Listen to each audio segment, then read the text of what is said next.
और T20 matches के हवाले से ही बात करेंगे। हमारे साथ मौजूद हैं साबिक क्रिकेटर सैयद मोहम्मद उवैस। उवैस, बहुत शुक्रिया आपके वक्त का। उवैस, दूसरे मैच में ही अपसेट हो गया, क्या गलतियां की हैं बांग्लादेश ने जिसकी वजह से उन्हें नाकामी का सामना करना पड़ा?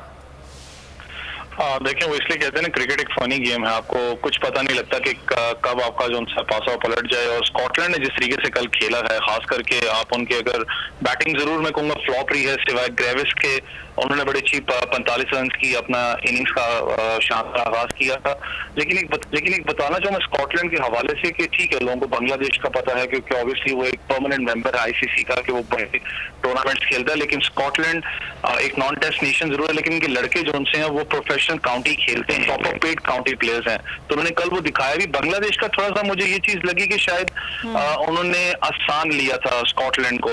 आप उनकी बैटिंग ऑर्डर को देखें, लिंटन डास जो है वो नहीं अच्छा स्कोर कर सके, जो ओपनिंग डिपार्टमेंट से जल्दी आउट होगी। फिर जो मेन जो दो उनके बैट्समैन थे, साकिब अल हसन, मुशफिक और रहीम, वो जल्दी पेविलियन चले गए क्योंकि वो थम जाने जाते हैं। 30-20 रन में दोनों ने अपना स्कोर किया। तो बांग्लादेश को अपनी बैटिंग जो है वो थोड़ी स्ट्रॉन्ग करनी पड़ेगी, जहां पर उन्होंने थोड़ा बहुत मैं कहूंगा इजीली